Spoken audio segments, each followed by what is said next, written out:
We're in book of Numbers chapter 7. Book of Numbers chapter 7 is one of the longest chapters. It has 89 verses. 89 verses. This chapter can be divided into two categories. Basically, one title, the title should be The Gifts That People Brought. That's the chapter. But when you break it down, the first 11 verses are one category and the rest of the verses are different.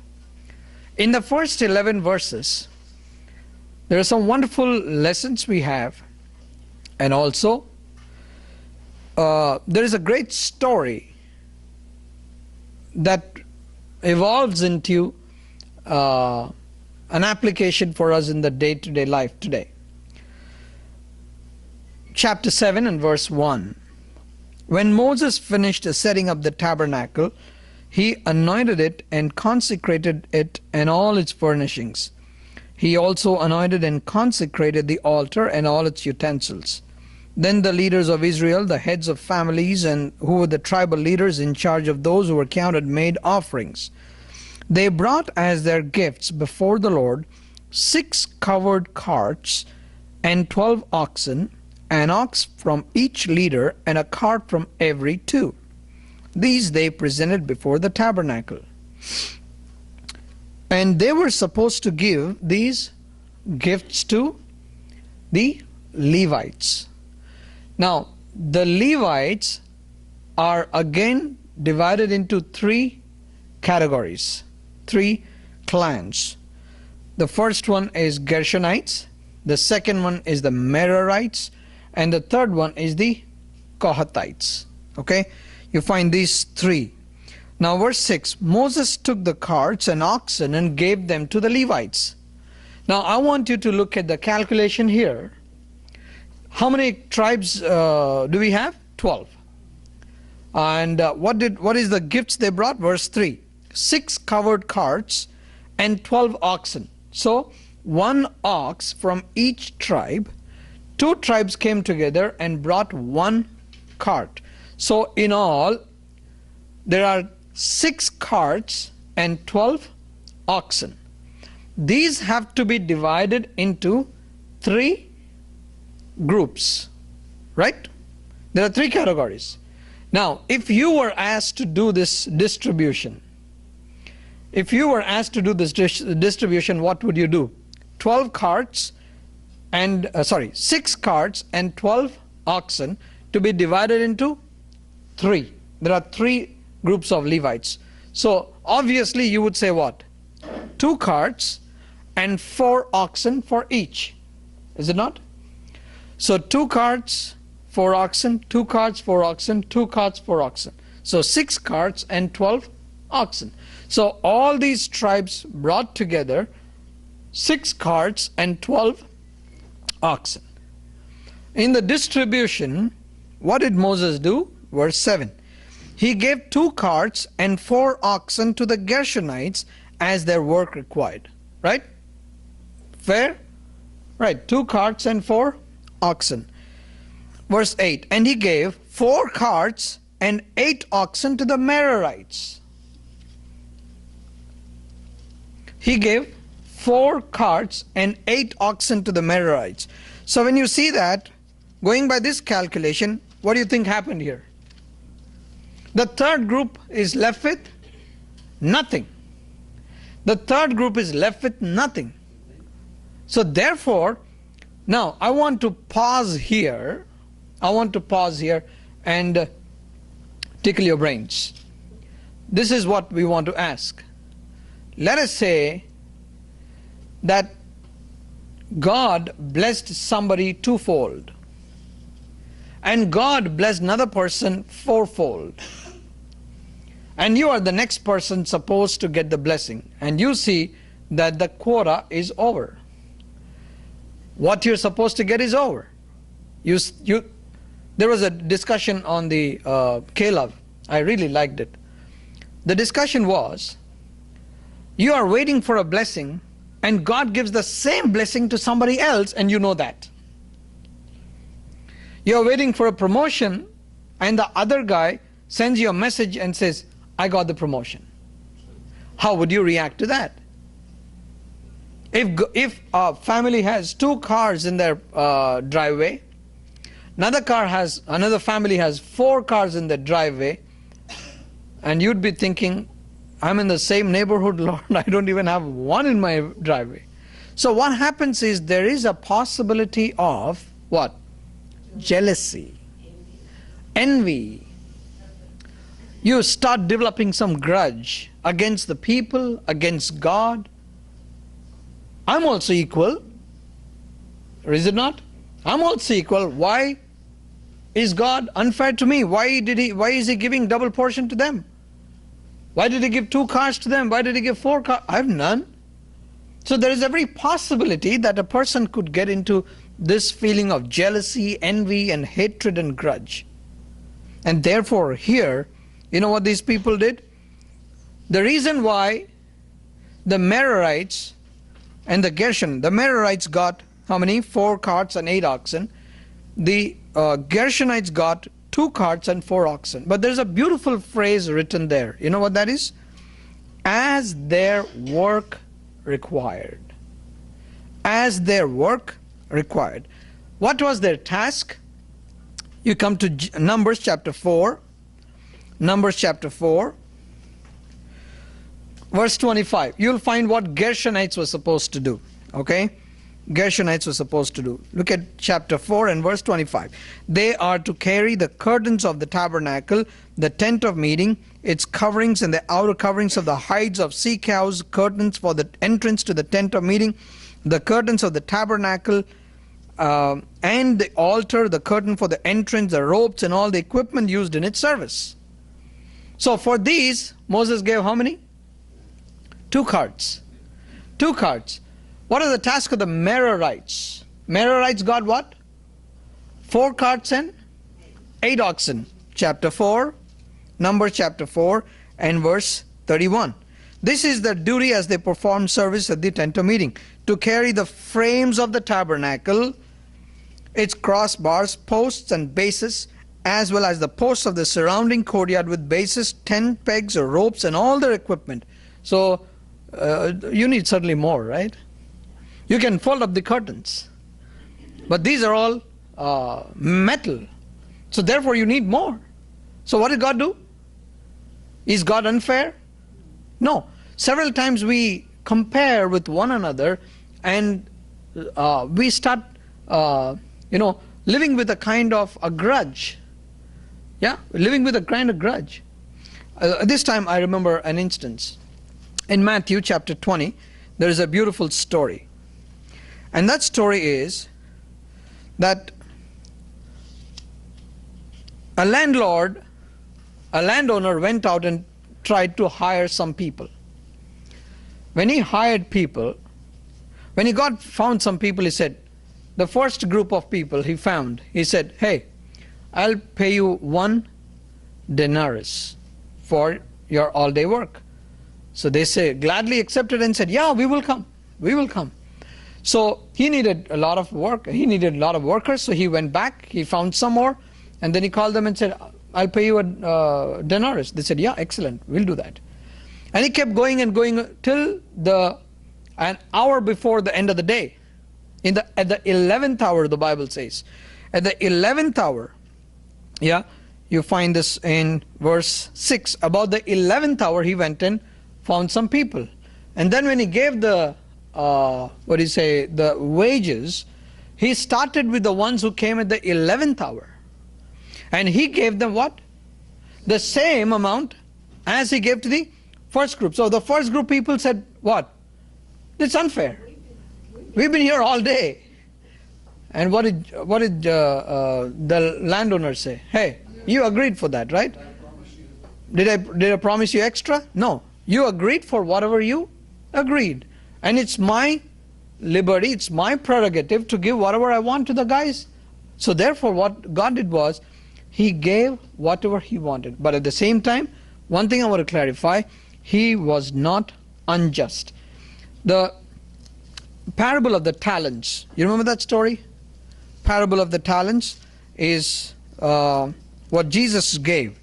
Parable of the talents. In this story, in Matthew chapter 25, verse 15, he says, to one he gave 5 talents of money, to another 2 talents, and to another 1 talent. He gave 5 to a guy, 2 to another, 1 to another. So, now if you pause the story here, you'll ask a question like, why did he give 5 to one guy, 2 to another, 1 to another guy? So, from our standpoint of view, we can say God is partial. But the Bible continues with that statement and says, each according to his ability. Each according to his ability. I am sure none of us, when the day we were born, we ate a burger. Right? No. We did not eat a burger. We didn't eat a steak on the day we were born. Why? Because our body is not ready for that. We don't have teeth. Right? You need more time. Once you grow, then you gain meat. Paul says, as babes, you drink milk. When you grow, you eat meat. So, whatever God has given to you, there's no reason for us to envy one another.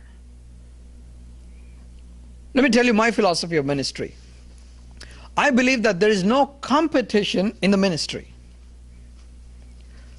There is no competition in the ministry. I mean, even if this street was filled with different churches, there wouldn't be any competition. You know why? Number one, there are more people lost in the society than who are in the church. Secondly, what I cannot do, you can do. The people I don't reach, you are reaching. The people you are reaching, I'm not reaching. So therefore, when I cannot cook, I can always go and fish. And you don't like to fish. So therefore, what I'll do is I'll go fish, bring the fish and give it to you, and then you prepare the food and we both eat and enjoy it. Right? Now, is there a competition? Can you bring in a competition between a fisherman and a cook? Not at all. We all work for the same boss, is it not? We all work for the same God. So therefore, there is no competition. There are many people who are intimidated when there are different churches growing up here and there. No. You should be glad and say, wow, there are more people coming out and working for the Lord. There's no grounds for any jealousy. Look at these people. One got 2 carts, 4 oxen. Another got 4 carts and 8 oxen. Fair enough? Yes, because they had to carry the crossbars, tent pegs, ropes, and such a huge setting is that tabernacle. They needed more carts. Third category, Kohathites. What happened to the Kohathites? Numbers chapter 7 and verse 9. But Moses did not give any to the Kohathites. He did not give any to the Kohathites. Why? Because they did not need it. What was the task of the Kohathites? The task of, just like we read about what the task of the Gershonites and Merarites is, chapter 4, Number chapter 4 and verse 15 tells you this. After Aaron and his sons have finished covering the holy furnishings and all the holy articles, and when the camp is ready to move, the Kohathites are to come to do the carrying. But they must not touch the holy things or they will die. How are they supposed to carry this? How are they supposed to carry this? On their shoulders. When you need to put the ark on the shoulders, why would you need the? Now the point is, the guy who is holding the ark of the covenant on their shoulders has no reason to envy that he does not have carts. You know what? That's a blessed privilege. That's a blessed privilege. I want to tell you something. When the camp moved, you know who were the first people? Who were the first people who moved? Who were in the forefront? Kohathites. The ark was always in the front. In Joshua chapter 3, when they came to the river or Jordan, what did they do? They put their feet on the water. What happened? The water parted. Who were they? Levites. They were Kohathites. They were Kohathites. I imagine this picture like this. In the camp of Israel, they're all playing volleyball. They're all playing volleyball, and the cloud on the tabernacle starts moving. As this starts moving, where are the eyes of the Israelites? The eyes of the Israelites are on the Kohathites, and say, hey, come on, let's go. You're the guys who need to be in the front. What a privilege it is. When they went round the Jericho walls, who was in the forefront? The ark was in the forefront. There was one man who tried to bring this ark on a new cart. Remember? He tried to bring the ark of the covenant on a new cart. And the oxen, they tripped, and as the ark tipped, and this guy who was riding the cart, he tried to touch it. What happened? He died right there. And that's when David understood, this is not the way I bring the ark in. The Levites have to bring it. What a privilege it is that David hunted for these people, scouted for the Kohathites, and said, hey fellows, where are you? I need you, man. I'll tell you one beautiful statement about the Kohathites. We studied this, but I want you to look at this once again. What a powerful statement this is. Let me show you. Chapter 4.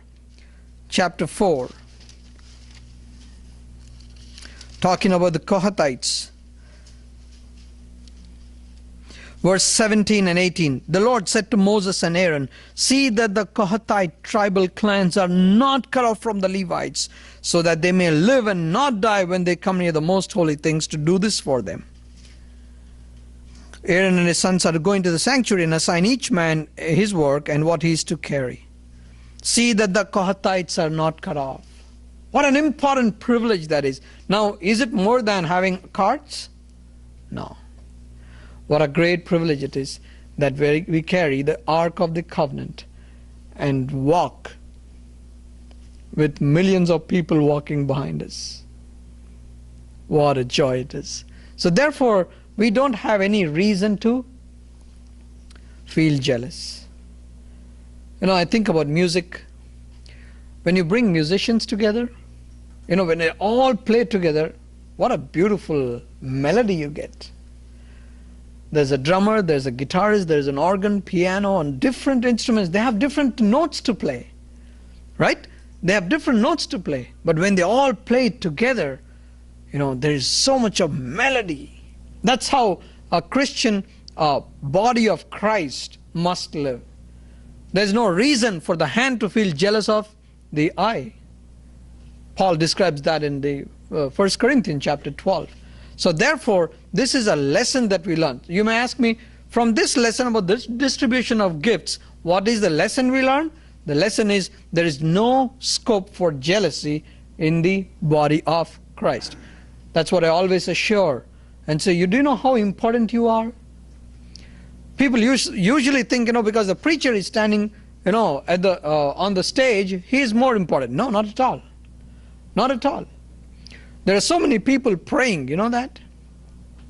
The people praying for that. Are they inferior? No. Because of their prayers, because of your prayers, I'm able to stand and continue teaching to you. I'm sure, I know, if I can sit with you and ask you, you'll all tell me, not a day goes by that I don't pray for you. I know. All of you pray for me. That's my strength. That's how God helps me come and stand here. So therefore, we all need one another. I heard this example. When you get hurt, the human body is a great example. When you get hurt, there is a thorn in the sole of your foot. When there is a thorn in the sole of your foot, and you start crying, you know what comes to the rescue? The hand. You get hurt in the foot, the eye cries, and the hand comes to wipe it. What a design that God put, that we learn this. Right? So that's how we have to live. That's why the Bible says how good and pleasant it is when brothers live together in unity. There's no scope for jealousy. Let's move on. Chapter 7. The second part we see is that all the tribes brought the offerings. These offerings were, the first 11 verses, the offerings were for the Levites. And then they brought offerings to give it to the Lord. What did they give? Let me read this for you. Verse 13. On the first day, verse 12, on the first day, the tribe of Judah and Nahshon, son of Amminadab, he brought the gifts. What did he bring? His offering was 1 silver plate weighing 130 shekels, and 1 silver sprinkling bowl weighing 70 shekels, both according to the sanctuary shekel, each filled with fine flour mixed with oil as a grain offering. 1 gold dish weighing 10 shekels, filled with incense, 1 young bull, 1 ram, and 1 male lamb a year old for a burnt offering, 1 male goat for a sin offering, and 2 oxen, 5 rams, 5 male goats, and 5 male lambs a year old to be sacrificed as a fellowship offering. This was the offering of Nahshon, son of Amminadab. You must be thinking, why did you first of all read all this? This is just simply a list. This is simply a list. I want to tell you something very interesting. In the rest of this chapter, you find on the second day the tribe of Issachar, on the third day the tribe of Zebulun, on the fourth day the people of Reuben, on the fifth day the tribe of Simeon, sixth Gad, seventh Ephraim, eighth Manasseh, ninth Benjamin, 10th Dan, 11th Asher, 12th Naphtali. Every day each tribe brought a gift. Now what did they bring? All the tribes brought the same gifts. They brought the same gifts. Every tribe brought the same gifts. Now, if you were taking an account of the gifts people are bringing, suppose you're taking a donation for some relief work at New Orleans, and suppose every individual paid $20, right? You paid 20, 20, 20, 20, 20, 20, all of you paid $20 each, okay? So how would you make an announcement in the church? What would you say? You would say, I am so glad that all of you gave $20 each. Would you find anybody who would stand up and start reading, okay, Lois paid $20, Roberta paid $20, Gary Brown paid $20, Francis Brown 20, Bob 20, Jody 20, Diane 20, Linda 20, Treva 20, and then Naya 20, and then Mr. Teachman 20, and then Jean 20. Would you count everybody? No. You would make a generic statement and then say, okay. You know what God is saying here? I watch every gift and I acknowledge everything that you give to me. What a joy it is. I've seen some people who work for a movie. You know what they do? They go to a movie and they work in the background. Probably a spot boy holding the light or doing something. You know what he waits for? We wait for the whole movie. You know what he waits for? The credits. The credits. He takes his family with him. And the moment his name comes up, he says, hey, look at that. That's my name. That's what I did. God is mindful about every individual gift you give to Him. He cares. You remember that lady who put 2 coins? What is Jesus doing there? He was watching. He was watching who is putting how much. And then when He saw this lady with these 2 coins, what did He say? She has given all she had. More than anybody else she gave. Because she gave what? All she had.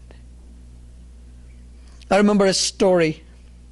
A friend told me on a Thanksgiving day, not many churches in America gather for prayer, but there was one church, when they gathered for prayer and on a Thanksgiving day, this is what happened.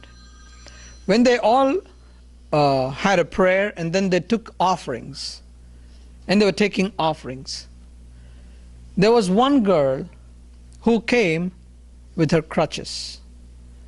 She was a poor little girl. She didn't have nothing with her. She came, and when the offering plate was passing by, you know what she did? She took her crutches and put them on the offering plate, not even thinking how she will go back home. And the deacons were surprised, like ushers were like, what do we do with this? So the other usher said, she gave it, we can't do nothing, let's take it to the pastor. So they took some money in the plate and these two crutches, and they brought it to the pastor. And the pastor was surprised and said, where did these crutches come from?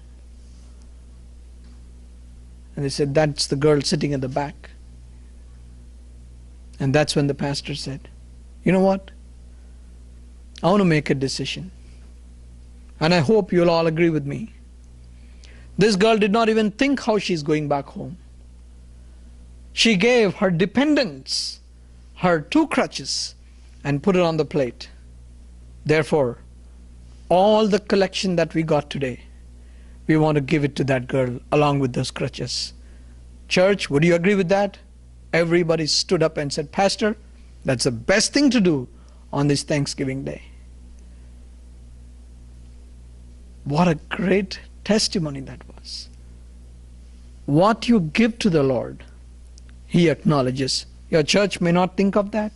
They may think it's a very small amount, but God will certainly remember that. He acknowledged everything. When every tribe brought the same, He said what? He recorded everybody's gift. Everybody's gift. So therefore, you must remember that what you do to the Lord will never go in vain. Will never go in vain. So that's the rest of the chapter in chapter 7. The gifts that they gave. So the lesson we learned from the rest of this chapter is, number one is God looked closely at what they gave, and secondly, God acknowledged what they gave to the Lord. I tell you, when you give to the Lord, you will never run short. You will never run short. Just before the meeting, I was talking to a friend of mine, and he was telling me this. They didn't have money for the next meal. You know how he came to United States? He was telling his story. They were in Kuwait, and he had a desire to come to United States. So his dad, he asked his dad for a computer when he would finish his 10th grade. His dad said, I'll get you a computer, and he knows my dad doesn't have money to get me a computer. He knew that he was joking. In the 12th grade, as he was finishing the high school, strangely, some lady walked up to this boy and said, I want to give you a gift. You know what that was? A computer. Brand new computer. And with that brand new computer, they got the internet connected. With that internet, they could speak to a family here in Michigan. He could speak to a university here. And they got the admission in a university. And after that, they came to United States. And here in United States, his dad is a pastor, very close friends of mine. His dad is a pastor. And there was a time when they didn't have money even for the next meal.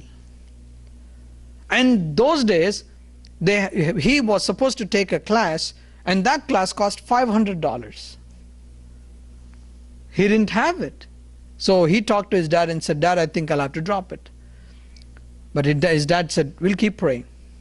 We'll keep praying. So you can take a class, but you can drop a class after 2 weeks. So now, by day after tomorrow is the deadline, and you have to drop the class, because if you haven't paid the fee, you have to drop the class. His dad was taking a class elsewhere. And one lady, his own classmate, who didn't even like this guy, she walked up to him and said, Sir, I don't know, there's been something which is pressing me. And she was a Catholic. And she said, I want you to take this envelope. He said, maybe she thought she's written something against me and given it to some people and she's just giving me a copy. He took the envelope, didn't open it for the fear, thought he'll open it with his wife, went home, opened the envelope. You know what was there? $500. That boy said, I didn't have to drop the class. You know, God takes care of us when we are faithful to Him, even in the money matters. God will never owe anybody. Do you think God wants your money? He owns the whole universe. He owns the whole universe. He wants to test your faithfulness. He acknowledged what they gave to the Lord. Numbers chapter 8. Here he talks about a little bit about the lampstand. We studied this in Exodus when we talked about the tabernacle, and you studied about this in chapter 25. You studied about the lampstand. Not much explanation about that, but in chapter 8 he also talks about the cleansing of the Levites.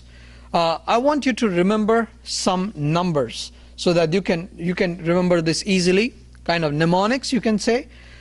Leviticus chapter 8 talks about the ordination of the priests, right?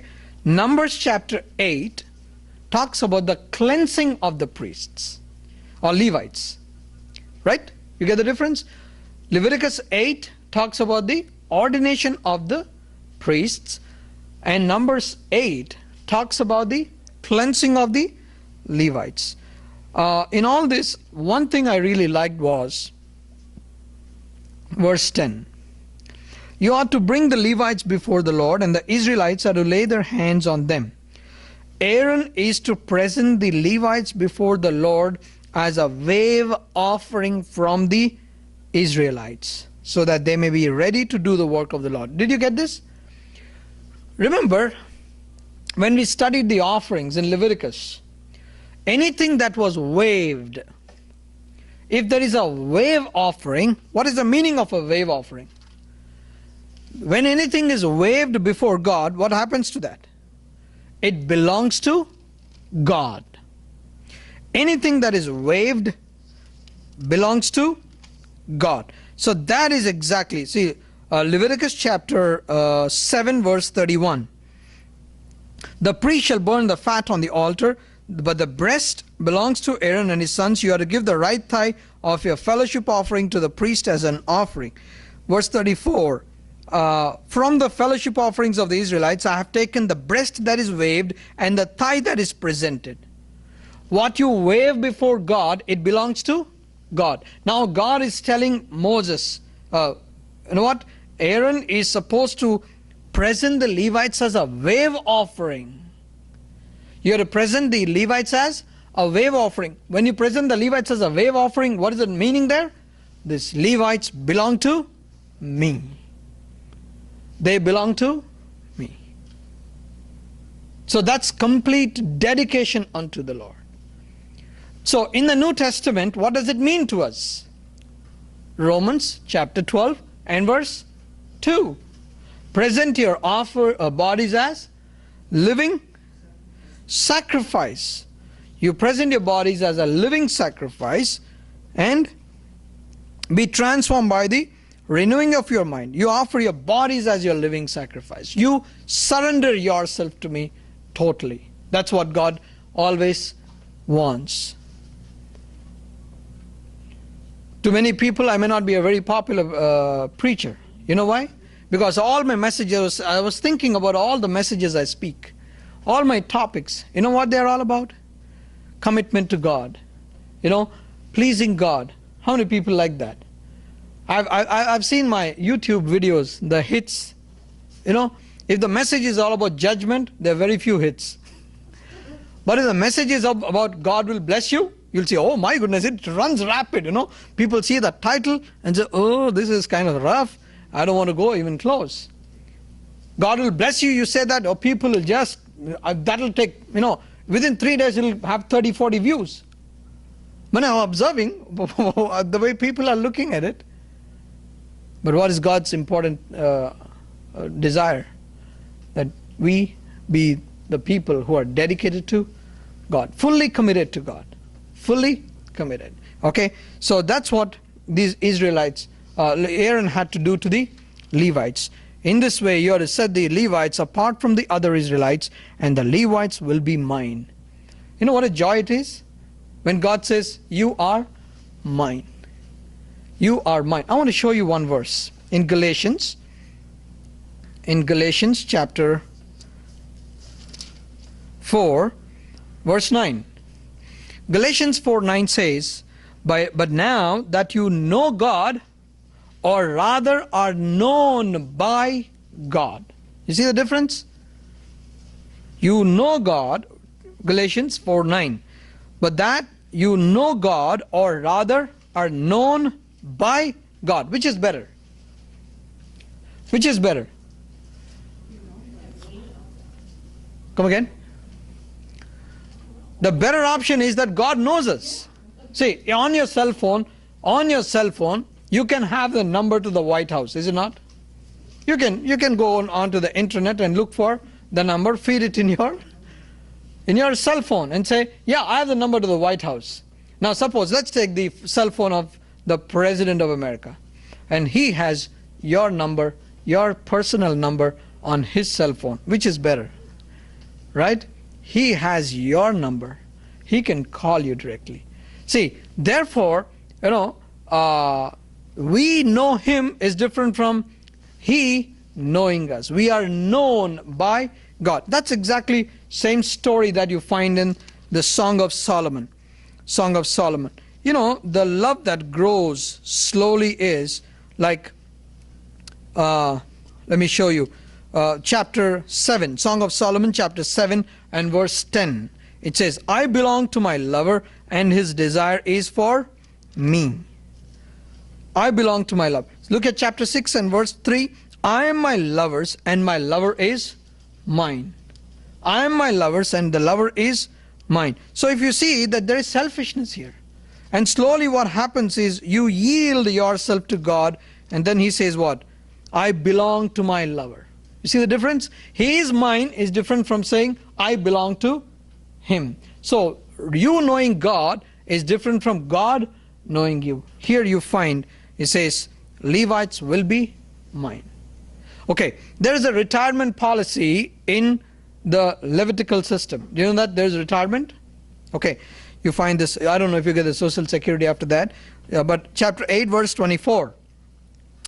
This applies to the Levites. Men 25 years or old or more shall come to take part in the work at the tent of meeting, but at the age of 50 they must retire from their regular service and work no longer.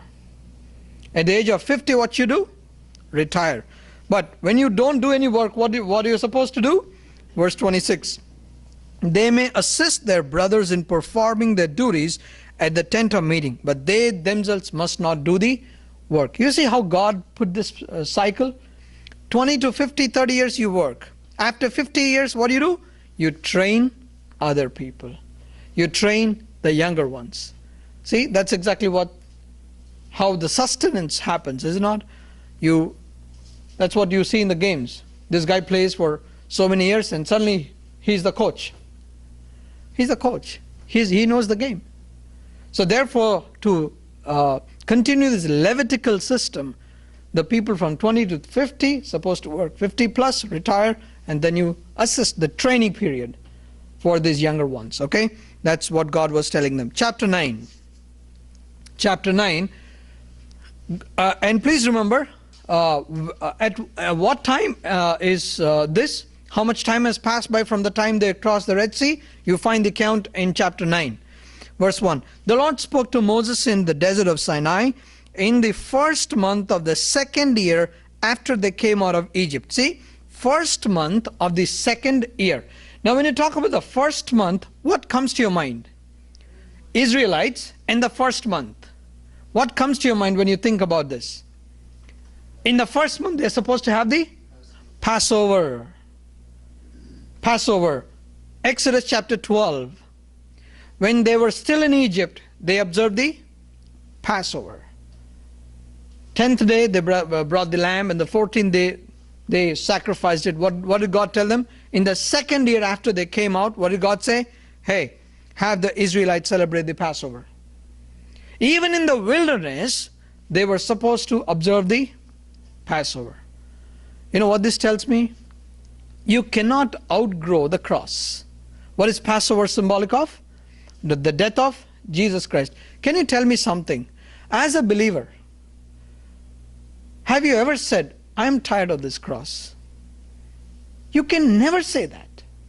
What brings you to the church on Sunday?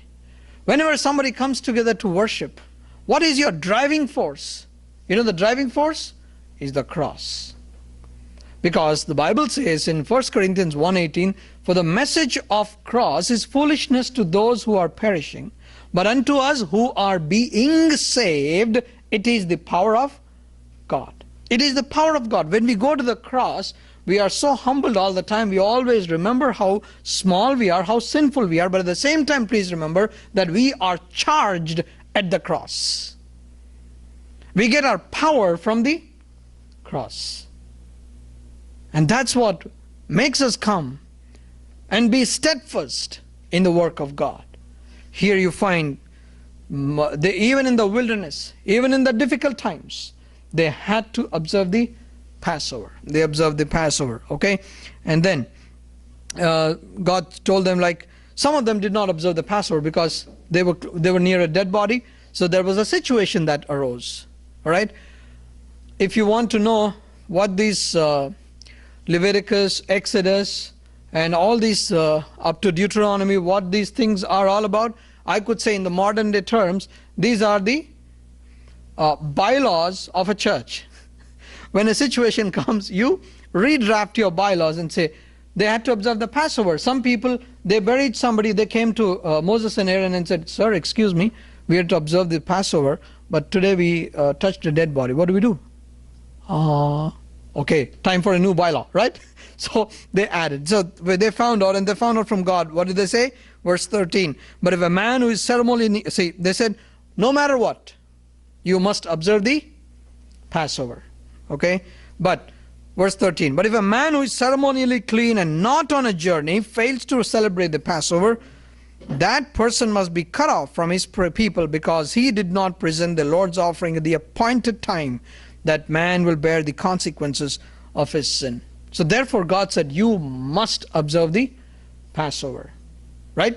You must observe the Passover. Then you come to talk about how they journeyed. I would love to read this part because this is a very self-explanatory. Okay?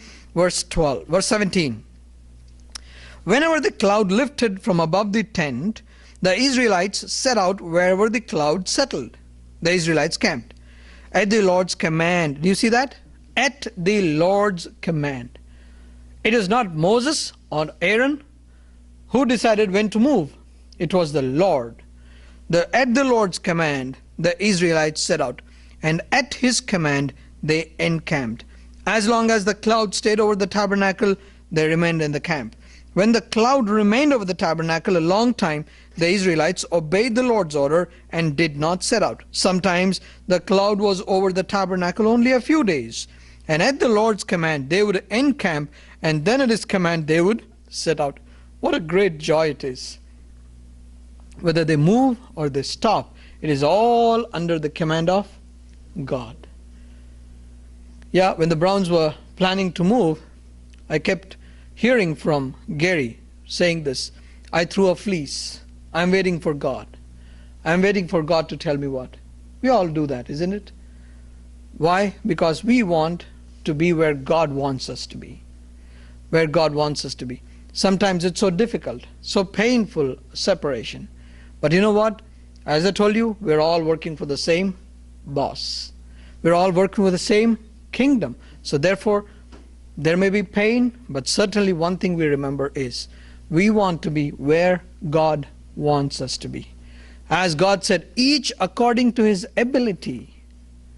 I tell you, some people ask me a question, Chandra, why did you go to Africa? I was in Africa this time 11 years ago. They asked me, why did you go to Africa? My company sent me, but let me tell you the other side of it. I was looking for a church. So as soon as I land in a new country, the first thing I asked my friends was what? Hey, where's the church? You know what they did? They took me to a Roman Catholic church. I said, boy, this is not the place where I go. So then I hired a car, and then I scouted all around and found a church. And then when I went there, I was so glad that I could make it. I went worship with them, but that is not the place I wanted to be. So during the weekdays, I used to walk, go around, look for places. And then somebody told me there is an international church in the school, at the international school. So I walked that Sunday morning. And I found some people practicing music. I found some people setting up chairs. I went and introduced myself. I said, I'm from India. And the first person who met me was an American. And he gladly invited me and said, hey, we have people from all countries in this place.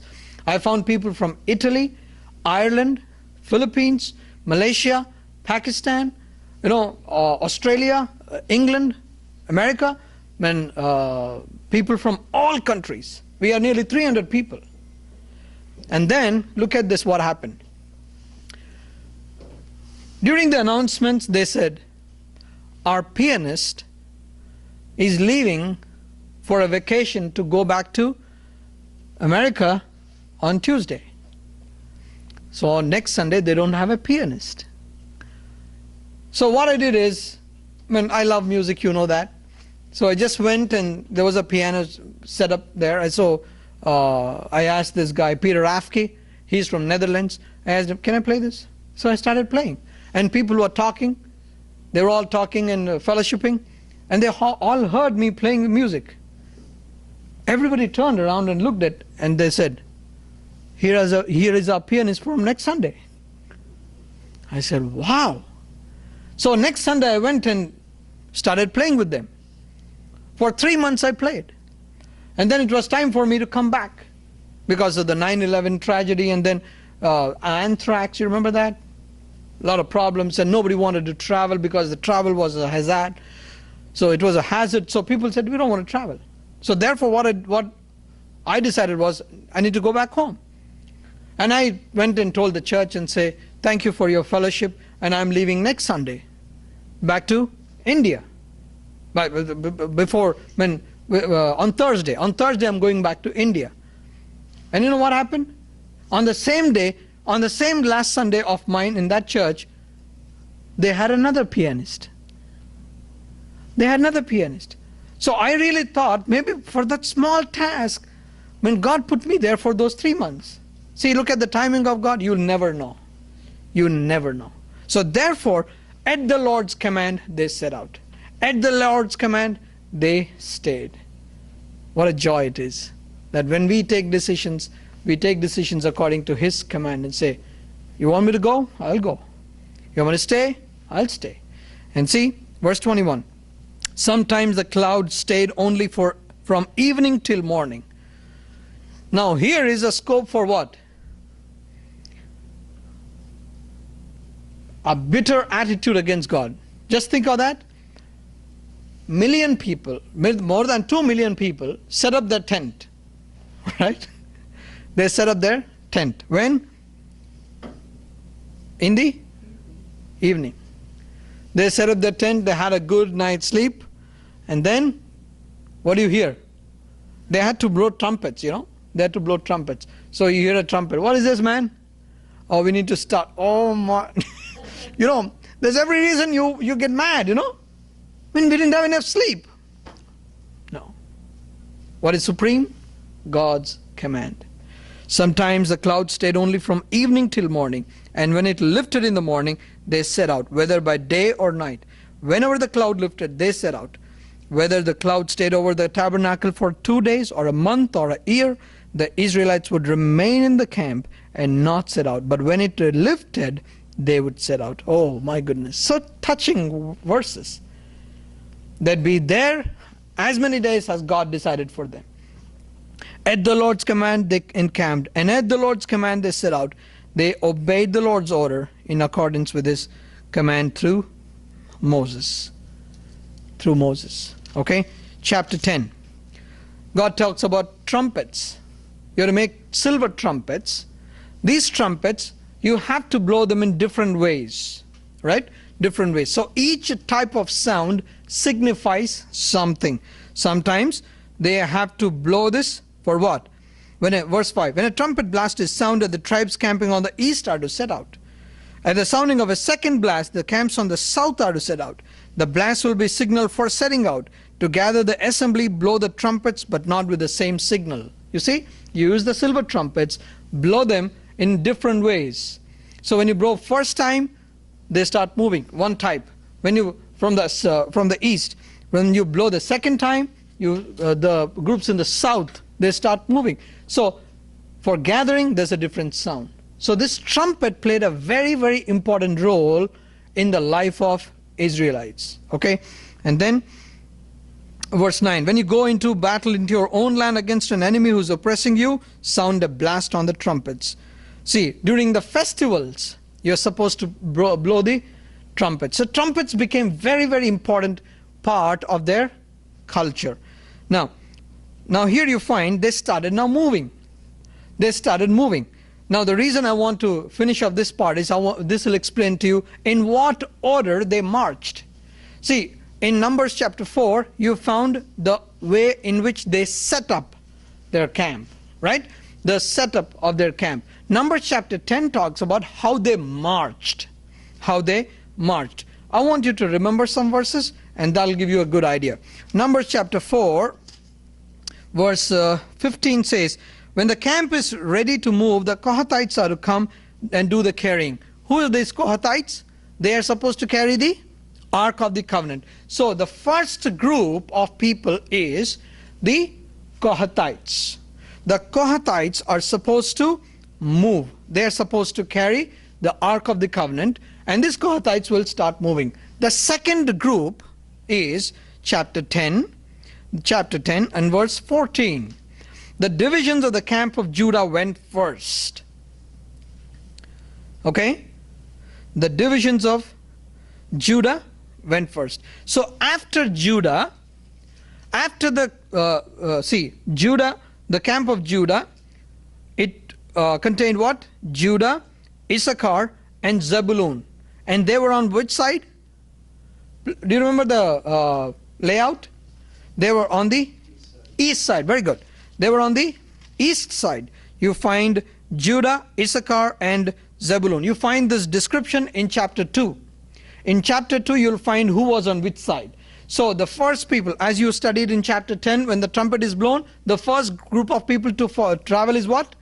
The people in the east. That's exactly what, the reconciliation of this is found. Chapter 10, verse 14 tells you, Judah, Issachar, and Zebulun, they start. After them, verse 17, the tabernacle was taken down. Remember, the Levites are three categories: Kohathites, Gershonites, and Merarites. So, what is the next thing that is to be taken down? The tabernacle. And the Gershonites and Merarites who carried it set out. So, after Judah, Issachar, and Zebulun, the tabernacle is brought down. When the tabernacle is brought down, what are traveling there? 12 carts and 6 carts and 12 oxen. The Gershonites have taken the curtains. You remember all the curtains? They have to pile them up and then put them on the carts and then they travel. Now after that you take what? The Merarites. Merarites are supposed to take the poles and all the bars and all these things and put them. And now they are moving. So get it? The first group traveling is the Kohathites with the Ark of the Covenant.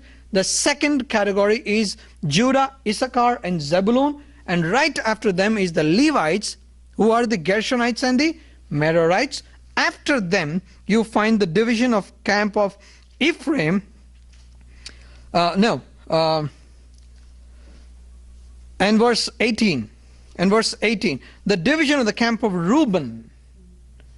Reuben went next, and then Simeon and Gad. Reuben, Simeon, and Gad. Now please remember, now the Kohathites are supposed to carry what? Kohathites are supposed to carry the Ark of the Covenant. Is that all? No. They're supposed to carry all the other holy objects, like what? Table of shewbread, the candles, golden candlestick, the altar of incense, and all these things. So you have some more group of people who are Kohathites. In the Kohathites, only a few people will carry the Ark of the Covenant. But what about the rest of them? What do they carry? The holy things in the tabernacle. So the order is like this. The order is like this. This is how it is. The first group of people, Kohathites. After the Kohathites, behind them is Judah, Issachar, and Zebulun. And after them is the Gershonites and the Merarites. Then after them is Reuben, Simeon, and Gad. And after Reuben, Simeon, and Gad is the Kohathites. And these Kohathites will carry the rest of the holy things. And after them is Ephraim, Manasseh, and Benjamin. And verse 25, finally, as the rear guard for all the units, the division of the camp of Dan set out under the standard, and then Asher and Naphtali. Did you get it? I want to tell you something interesting. Listen to this carefully. What a beautiful designer God is. Do you agree that God is a wonderful designer? Oh my goodness. The way He planned the creation was, you remember the plan of His creation? What did He do first? He first brought the water and then the fish. He didn't bring the fish first and then fill it with water. He brought the water first and then put the fish. And here exactly you find the same beautiful design. Though the Ark of the Covenant, because that's symbolic of the presence of God, it goes first, and then on the east, when Judah, Issachar, and Zebulun said, you know what the immediate group of people are? Immediate group of people are? The Levites, Gershonites, and Merarites. What are they supposed to do? By the time they are all settling down, they set up the tabernacle. They set up the tabernacle. And look at that. Look at this beauty. They set the tabernacle. So when the cloud stops, the Ark of the Covenant has to stop there. Right? So let us say the cloud stopped here. And the Kohathites are carrying the Ark of the Covenant. What do? They stop. What do? They set it up there. So when they set it up there, by the time Judah, Issachar, and Zebulun come, the next group of His people is the Levites, Gershonites, and Merarites. What do? They set up the ark, the tabernacle. They set up the poles and they build the curtains. When they build the curtains, listen to this carefully. When they build the curtains, they put the curtain which is between the holy and the holy place and the most holy place. They put the curtain. So when they put the curtain, what happens? Nobody can go inside. The policy was the same. The rule was the same. Nobody can enter the most holy place once it is set. See, if the ark was at the back and then you set up the tabernacle, you'd have to open the curtain to go inside and put the ark. No. It always began with the ark. You remember when God gave the plan? He first gave the plan for the ark. It always began with Him. It stopped there and then they built up the rest of it. Just think about this. 2 million people have to be congregated together in a design. 2 million people spread in a desert. How would you do that? Unless you have a beautiful design. And I told you last time the design was the cross. The way they arranged themselves was in the form of a cross. When you see from above, it looked like a cross. So God gave this design and said, first Kohathites, Judah, Issachar, and Zebulun, Gershonites and Merarites, then Reubenites, then Simeon and Gad, and then the Kohathites. Then Ephraim, Manasseh, and Benjamin. Toward the end came Dan, Asher, and Naphtali. The last part, and then I want you to listen to this. As they were moving first time, after a long time, this is where Moses' brother-in-law said, I need to go. I want to go home. I don't want to come with you guys. You know, that's when Moses intervenes and says, verse 31, please do not leave us. You know where we should camp in the desert, and you can be our eyes. If you come with us, we will share with you whatever good things the Lord gives us. We will share with you whatever God gives us. What a nature that is. What a nature that is. So they set out from the mountain. So what did he do? What did he do? Moses spoke to his brother-in-law and said, whatever good I get, I'll share with you. You know, evangelism is what? Sharing Jesus, telling about Jesus. So here I find, Moses giving that good news. Whatever good I have, I'll give it to you. What is a good a Christian can have? Jesus.